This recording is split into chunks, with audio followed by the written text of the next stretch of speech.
মসজিদ ভর্তি মানুষ আমরা তাসবিহ পাঠ করছি, আমাদের তাসবিহ সেই তাসবিহ হচ্ছে না যে তাসবিহ আমাদেরকে কোয়ালিটিফুল নামাজ উপহার দিতে পারে। আমাদের নামাজের ক্ষেত্রে যে ত্রুটিটা সবচেয়ে বেশি এবং প্রকট, সেটা হলো আমাদের নামাজের মধ্যে বেশিরভাগ মানুষই আমরা তাড়াহুড়ো করি। আমাদের নামাজের মধ্যে ধীরস্থিরতা খুব কম।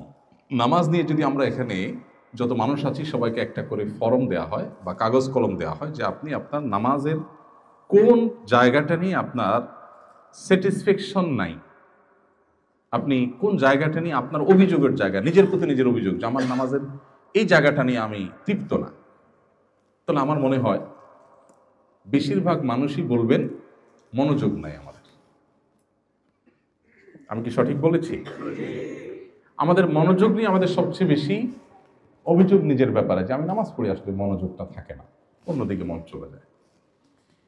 এই অভিযোগটা যথার্থ এবং এই অভিযোগ থাকা উচিত, কিন্তু আমরা আমাদের নামাজে যে পরিমাণ তাড়াহুড়ো করি, ওই তাড়াহুড়ো করাটা নামাজের কোয়ালিটিকে যতটা নষ্ট করে দেয়, এই মনোযোগহীনতার চাইতে সেটা অনেক বেশি ক্ষতিকর আমাদের জন্য, সেটা আমরা অনেকে জানিও না।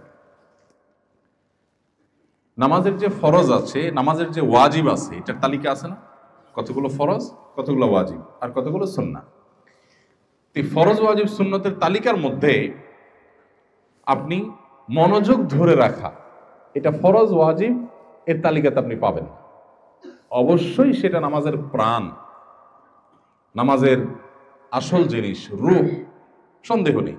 কিন্তু কারোর মনোযোগ কম থাকলো, এর কারণে তার নামাজ বিশুদ্ধই হবে না, ফরজ আদায়ই হবে না, সুজদা দিতে হবে, এমন কোনো কথা নেই।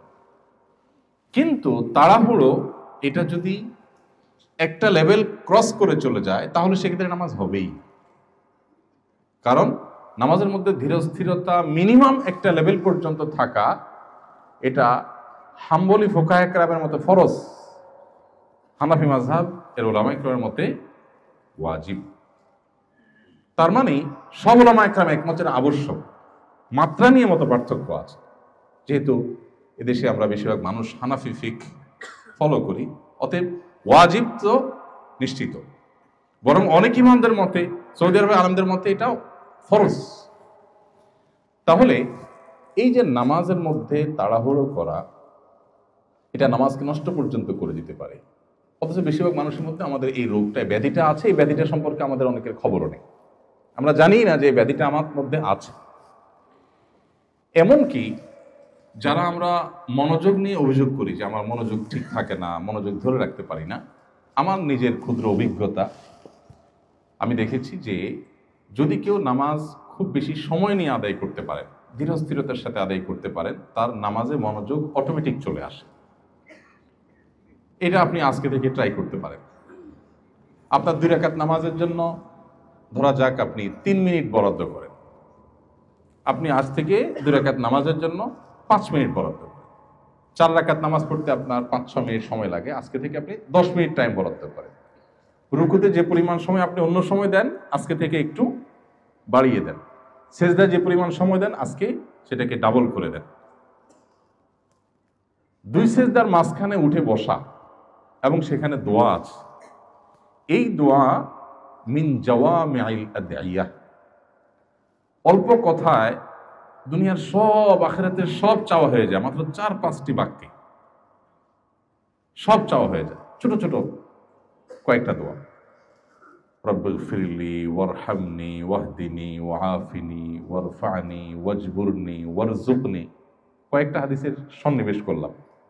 এই সবগুলো শব্দ এক হাদিসে নেই, কয়েক হাদিসে কয়েকটা শব্দ আছে, সবগুলো ঘুরে ফিরে এগুলোই, এর মধ্যেই সব। এখানে আল্লাহর কাছে ক্ষমা চাওয়া হচ্ছে, ক্ষতিপূরণ চাওয়া হচ্ছে, কোনো ক্ষতি হলে যেন আল্লাহ পোষায়া দেন, রিজিক চাওয়া হচ্ছে, মর্যাদা চাওয়া হচ্ছে, রিজিক, দুনিয়ার সমস্যা, আখিরাতের সমস্যা, সব সমস্যার সমাধান চাওয়া হচ্ছে 2 সিজদার মাঝখানে। এখানে যে নবী করিম সাল্লাল্লাহু আলাইহি ওয়াসাল্লাম দোয়া শিখিয়েছে, কেন শিখিয়েছেন? তার মানে দোয়া করার একটা জায়গা এটা। ফার্জ আমরা বেশিরভাগ মানুষ দেখবেন সিজদা থেকে উঠে বসেই আবার সিজদা দৌড় দিচ্ছে, এটা দোয়ার একটা জায়গা। এখন আপনি দোয়া পড়ছেন, ঠিক আছে, কিন্তু আমি যদি একটু দেখাই দোয়া পড়ার স্টাইলটা। ধরেন সিজদা থেকে আপনি উঠলেন, উঠতে উঠতে আপনি শুরু করলেন রব্বিগফিরলি ওয়ারহামনি ওয়াহদিনি ওয়াআফিনি, আবার আল্লাহু আকবার বললেন। একে দ্রুততার সাথে বললেন, আরেকটা হলো উঠতে উঠতে বললেন, যেতে যেতে বললেন। এবার আসেন এটাকে আমরা জাগতিক একটা চাওয়ার সাথে মিলাই। আপনি আপনার এলাকার এমপি সাহেবের কাছে গেছেন একটা গুরুত্বপূর্ণ চাওয়া নিয়ে, আপনার এলাকাবাসীর দরকারি একটা জিনিস আছে বা কয়েকটা জিনিস আছে। এমপি সাহেবের কাছে যাওয়ার সময় উনি বসে অপেক্ষা করছেন, মিটিংয়ের টাইম সেট হয়েছে, আপনারা নেতারা গেলেন। ঢুকতে ঢুকতে বললেন, এমপি সাহেব আমাদের আসলে সুয়েজ লাইনের সমস্যা আছে, এই সমস্যা আছে, আমাদের অনেকগুলো সমস্যা আছে। ঢুকতে ঢুকতে বললেন, তারা অবশ্যই ঢুকতে ঢুকতে বললেন, কারণ আপনার হাতে সময় কম। ঢুকতে ঢুকতে বললেন, বলে ওখানে যায় কিছু কথা বলে, বাকি কথা এখনো বাকি আছে, আপনি বেরোতে বলে, তাহলে এমপি সাহেব আমাদের আরো কিছু সমস্যা আছে, আপনি এটা বলতে বলতে বাইরে হলেন, কারণ আপনি অনেক ব্যস্ত। কি বলেন, এমপি সাহেবের ইমপ্রেশনটা কেমন হবে? পাগল নাকি? মানুষ এসে দরখাস্ত নিয়া, হাদিয়া তোফা নিয়া বসে থেকে তার জিনিস নিতে পারে না। ঢুকতে ঢুকতে আলাপ শুরু করছে, যাইতে যাইতে আলাপ করতেছে, কোনো কেয়ার নাই, গুরুত্ব নাই। ফাউল। আমি কি সঠিক বলেছি? তাহলে কিভাবে আমরা আশা করি যে আল্লাহ রাব্বুল আলামিনের কাছে আমরা যাইতে যাইতে পথে পথে দোয়া করব, কোনো ইহতিমাম নাই, কোনো স্থিরতা নাই, কোনো মনোযোগ নাই, কোনো আকুতি নাই, হৃদয় নিংড়ানো দোয়া নাই, কলিজা ছেঁড়া চাওয়া নাই। কিভাবে আমরা আশা করি যে আল্লাহ রাব্বুল আলামিন আমার এটা পূরণ করে দিবেন? দুনিয়ার একজন এমপির যদি এতটুকু আত্মসম্মান থাকে, তো ইন্নাল্লাহা গায়ুর, নবী সাল্লাল্লাহু আলাইহি ওয়াসাল্লাম বলেছেন, আল্লাহ রাব্বুল আলামিনের আত্মসম্মান সবচেয়ে বেশি, আত্মমর্যাদা সবচেয়ে বেশি আল্লাহ তাআলা।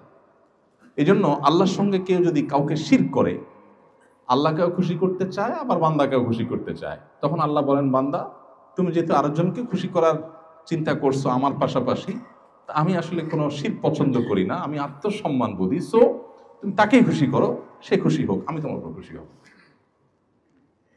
তাহলে আমাদের নামাজকে যদি আমরা পোস্টমর্টেম করা শুরু করে দেই, দেখা যাবে ওয়াল্লাহি বেশিরভাগ মানুষ আমাদের নামাজ টিকছে না।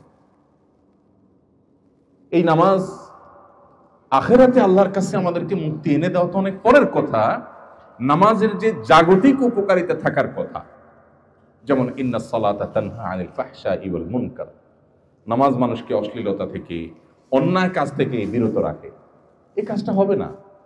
এবং আনফরচুনেটলি সেটাই আমরা দেখতে পাচ্ছি, যে নামাজ পড়ছি, আবার সমস্ত অপকর্মের দুয়ারও খোলা আছে। আমার নামাজ আমাকে পরিবর্তন করছে না, নামাজ তো হক আদায় করে হচ্ছে না, নামাজ তো পড়ার মতো পড়ছি না। এই জন্য ভাইয়েরা, আমাদের প্রথম কাজ হবে, আমরা সবাই, আমার সময় তো ওলামা একরাম ইমাম সাহেবদেরকে বলবো, মুয়াজ্জিন সাহেবদেরকে বলবো, আমরা সবাই আমাদের নামাজকে সুন্দর করা, এটা হবে আমাদের প্রথম প্রায়োরিটি এবং প্রথম চ্যালেঞ্জের কাজ। আমরা কিন্তু আদর্শ মসজিদের কথা বলছি, আদর্শ মুসল্লির কথা বলছি, আমরা কিন্তু আমাদের ঈমান আমল এখান থেকে হেফাজত করে নিয়ে যাওয়ার কথা বলছি, এই দুর্গগুলোকে শক্তিশালী দুর্গ হিসাবে গড়ে তোলার কথা বলছি। এর জন্য আমাদের প্রথম পদক্ষেপ হবে কি? আমাদের নামাজকে সবচেয়ে সুন্দর করা। এবং নামাজ সুন্দরের অংশ হিসাবে একটা মাত্র কর্মসূচির কথা বলেছি, সেটা হলো আপনি নামাজটা অধিক সময় নিয়ে করবেন, খুব ধীরস্থিরতার সাথে করবেন।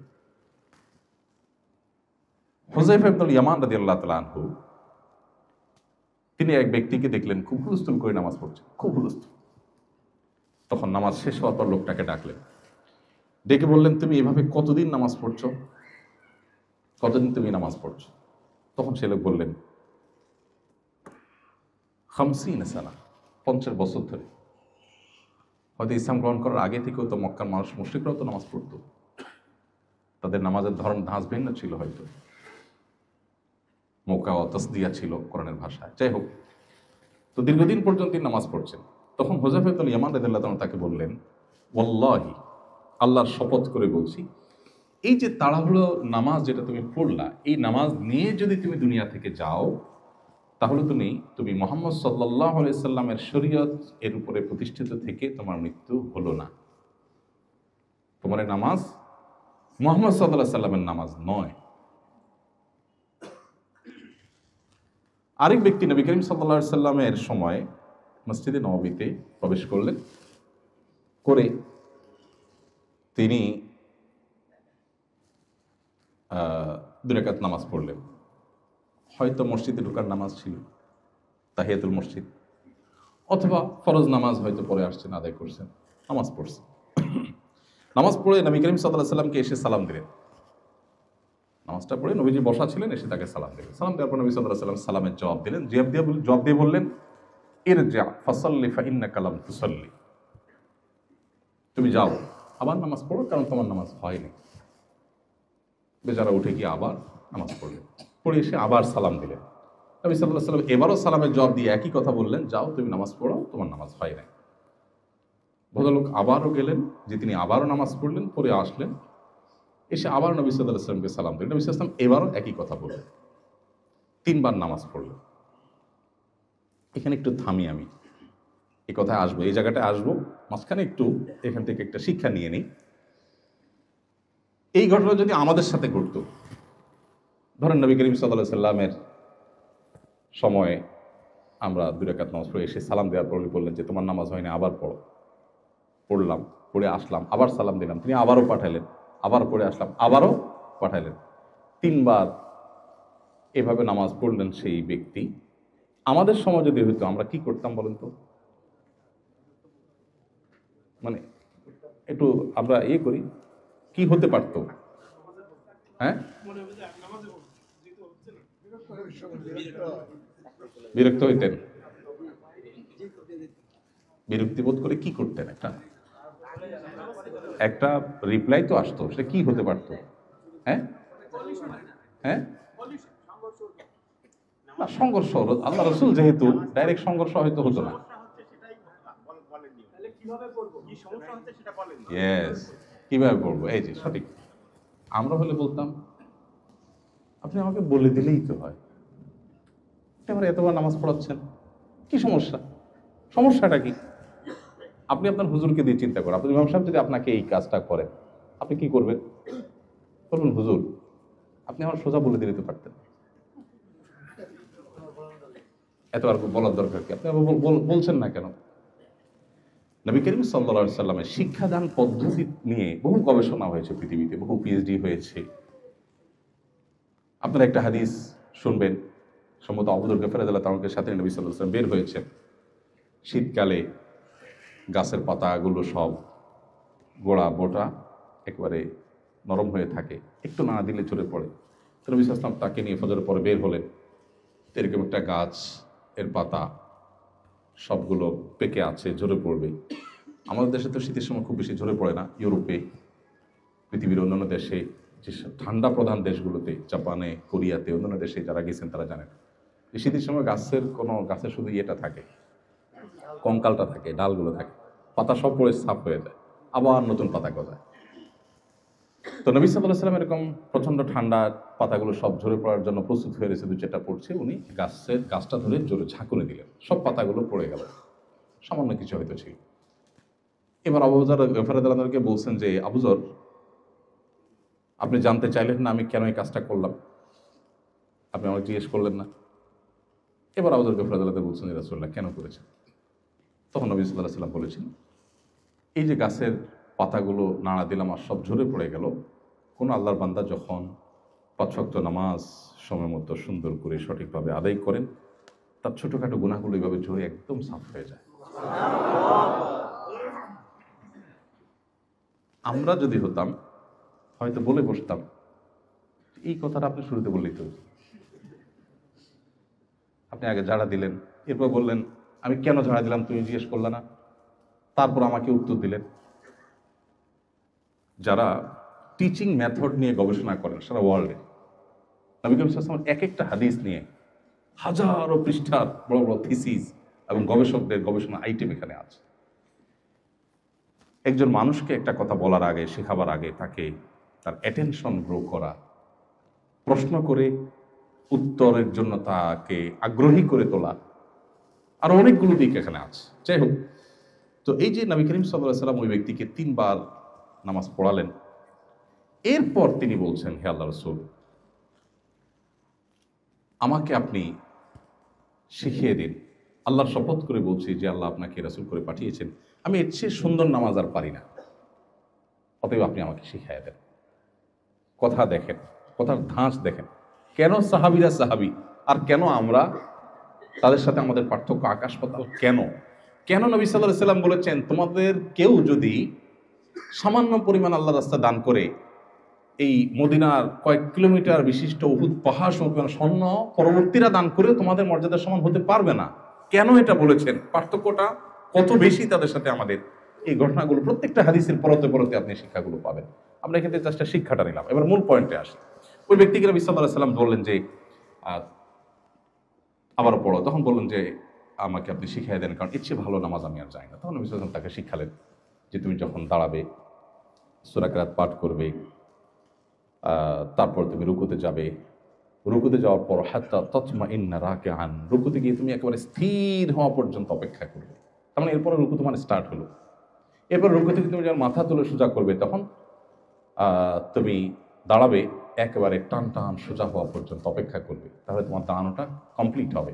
এরপর তুমি যখন সেজদায় যাবে তুমি একইভাবে সেজদা গিয়ে একেবারে স্থির হওয়া পর্যন্ত অপেক্ষা করবে, তারপর তোমার সেজদা শুরু হলো। সেজদা থেকে সোজা হয়ে বসে তুমি একবারে টান টান সোজা হয়ে বসবে, তারপর বসাটা তোমার কমপ্লিট হবে। এইভাবে প্রতিটি কাজ ধীরে ধীরে তোমাকে করতে হবে। এটা নবী সাল্লাল্লাহু আলাইহি ওয়াসাল্লাম সেই সাহাবীকে শিখালেন। এবার আসেন আমরা যে নামাজ পড়ি, এই হাদিসকে এক পাশে রাখি আর আমাদের নামাজের দৃশ্যকে এক পাশে রাখি। আমরা কিভাবে পড়ি, আমাদের নামাজের ধরনটা কি আমি বলি, সুবিধা হবে, কারণ আমি তো আপনাদেরই একজন, রোগীদেরই একজন। আমরা হাত বেঁধেই 4G বা 5G গতিতে আমরা সানা শুরু করে দিই। এরপর সূরা ফাতিহা, অন্য সূরা মিলানো। আমরা মনে করি মোবাইলে যেহেতু যত গতি হয় তত ভালো, আমাদের বোধ হয় নামাজেও গতি যত হয় তত ভালো। সব জায়গায় যে গতি ভালো না, এখানে বরং যদি গতি কম হবে তত ভালো, এটা আমরা বুঝি না। অনেকে শুরু করি হুলস্থুল করি, আলহামদুলিল্লাহ পড়ে আল্লাহর প্রশংসা যে করি, সেই প্রশংসাটা হয় খুবই হুলস্থুলের সাথে। আলহামদুলিল্লাহ রাব্বিল আলামিন রহমানির রহিম মালিকিল ইয়াউমিদ্দিন ইয়াকা না'বুদু ওয়া ইয়াকা নাস্তাঈন। এই যে আলহামদুলিল্লাহ রাব্বিল আলামিন রহমানির রহিম মালিকিল ইয়াউমিদ্দিন, এগুলো তো একটা মিনিং আছে নাকি?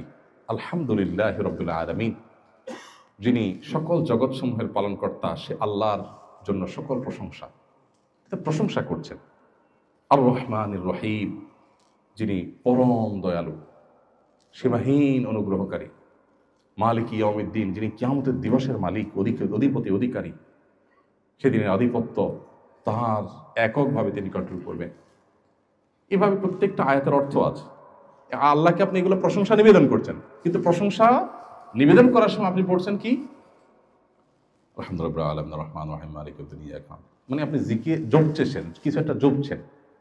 এবার আসেন, আমি এর আগে এমপি সাহেবের কথা বলছি, আবার এমপি সাহেবের কাছে ফিরে আসি।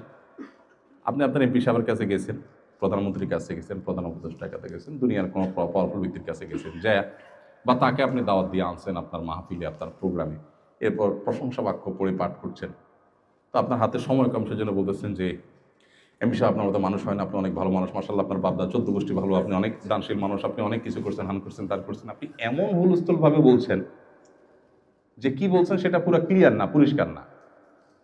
আপনার এই প্রশংসায় কি এমপি সাহেব খুশি হবে না বেজার হবে? বলবে দাওয়াত না দিতা সেটাই ভালো ছিল, ডাইকাই নাই, অপমানটা না করলো পারতা, এ কথা বলবে না? তাহলে এবার আপনি চিন্তা করেন, আপনি সূরা ফাতিহা পড়ছেন তুফাল মিলে 4G 5G গতিতে, আপনার পড়ার ভিতরে কোনো মাধুর্য নাই, কোনো আল্লাহর প্রতি প্রশংসার প্রকাশের কোনো অনুভূতি নাই, অনুভব নাই, ফিলিংস নাই, আপনার দিল থেকে আপনি বলছেন না, মুখ দিয়ে শুধু জপছেন। এই প্রশংসা আল্লাহ সুবহানাহু ওয়া তাআলা অ্যাকসেপ্ট করবেন, এটা আপনি কিভাবে চিন্তা করতে পারেন? এভাবে আমরা অন্য সূরাও শেষ করি। আসেন এবার রুকুতে যাই। আমাদের রুকুর অবস্থা কি? সূরা ফাতিহা পড়লেন, আরেকটা সূরা মিলাইলেন, শেষ করলেন, একটু ব্রেক দিলেন, শেষ হলো। এরপরে আপনি আল্লাহু আকবার বলে রুকুতে যাবেন। এই আল্লাহু আকবার বলে রুকুতে যাবেন। রুকুতে গিয়ে মাথা থেকে কোমর পর্যন্ত টান টান সোজা হয়ে যাবে এবং পায়ের গোড়ালি থেকে কোমর পর্যন্ত সোজা হয়ে যাবে। আপনি পজিশনে যাবেন। এরপরে আল্লাহ তাআলার কাছে আপনি আপনার অবনত মস্তক হয়ে আপনার শরীরটাকে ভেঙে দিয়ে পুরো আল্লাহকে আপনি তাসবিহ নিবেদন করবেন, সুবহান রাব্বিয়াল আযীম, সুবহান রাব্বিয়াল আযীম। আমার মহান রবের পবিত্রতা আমি জ্ঞাপন করছি।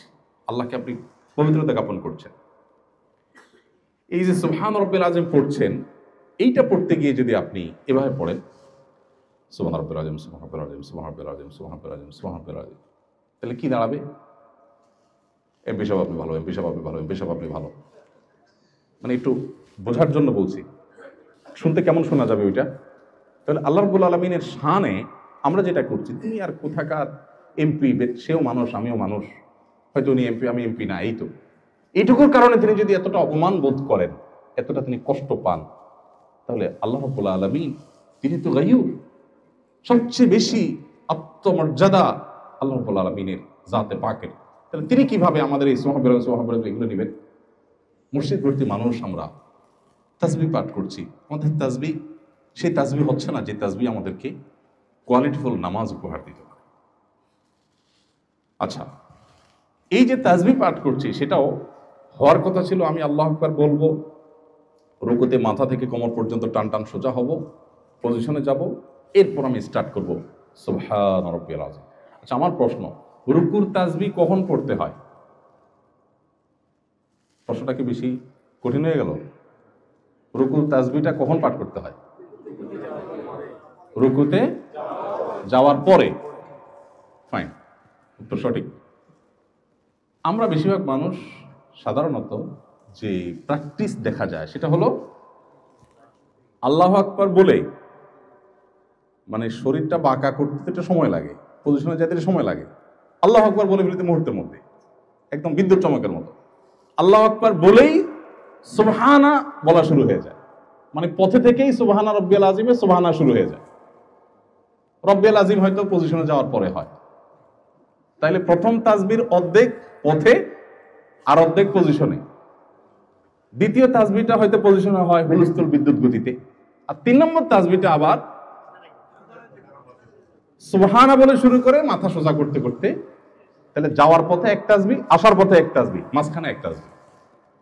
তাহলে তাসবিহটা কি রুকুতে হলো না পথে হলো? আমি কি বুঝাতে পারছি? আপনি দরখাস্ত জমা দেওয়ার কথা এমপি সাহেবের অফিসে, আপনি পথে দেখে বলতেছেন ভাই এই যে দরখাস্তটা, কেমন হবে জিনিসটা? পথে যদি দরখাস্ত জমা দেন, সে দরখাস্ত কি অ্যাকসেপ্ট হওয়ার কথা? আপনার তাসবিহ পড়ার কথা রুকুতে গিয়ে, আপনি তাসবিহ প্রথমটা পড়ছেন পথে, শেষেরটাও পড়ছেন পথে, মাঝখানেরটা জায়গা মতো পড়তেছেন সেটাও তুফান মেইলে। এগুলো রুকু। রুকু থেকে ওঠার পর নবী করিম সাল্লাল্লাহু আলাইহি ওয়াসাল্লাম ওই সাহাবীকে শিখিয়েছিলেন, সম্ভবত হাদিসের ভাষ্য হলো হাত্তা তাস্তাউইয়া কায়েমান, টান টান সোজা হওয়া পর্যন্ত তোমাকে অপেক্ষা করতে হবে। এখন আপনি সামি আল্লাহু লিমান হামিদা বলে মাথাটা সোজা করতে দেরি, আবার নামাতে দেরি, পুরো সোজা হতে দিচ্ছেন না।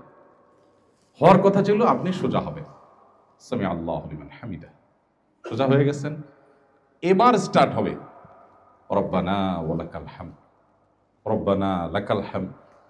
হাদিসে কয়েকভাবে আছে, কিন্তু সেটা হবে রুকু থেকে সোজা হয়ে টান টান দাঁড়িয়েছেন, এবার আপনি দাঁড়িয়ে আল্লাহকে প্রশংসা করছেন। নামাজের মূল থিমটা কি? আমি দাঁড়িয়ে প্রশংসা করেছি আল্লাহকে, এরপরে আবেগে আপ্লুত হয়ে শরীরটা ভেঙে দিয়ে আল্লাহর সামনে নুয়ে পড়ে বিনয়ে অবনত হয়ে তারপর আল্লাহর পবিত্রতা জ্ঞাপন করছি। সেভাবে কিছুক্ষণ প্রতি পবিত্রতা জ্ঞাপন করার পর আবারও আমি দাঁড়িয়ে গেলাম, দাঁড়িয়ে টান টান সোজা হয়ে এবার আল্লাহকে আবার প্রশংসা জ্ঞাপন করব, সেই প্রশংসা জ্ঞাপন করব দাঁড়িয়ে। অতএব দাঁড়িয়ে টান টান সোজা হলাম, এরপরে স্টার্ট হবে রব্বানা ওয়া লাকাল হামদ হামদান কাসীরান তাইয়িবান মুবারাকান ফীহি। প্রত্যেকটা শব্দের মিনিং আছে, সেটা বুঝে বুঝে আমি আল্লাহকে নিবেদন করব। হয়ে গেছে দাঁড়ানোর পরের তাসবিহ পড়া, এরপর আমি আল্লাহু আকবার বলে সিজদায় যাব।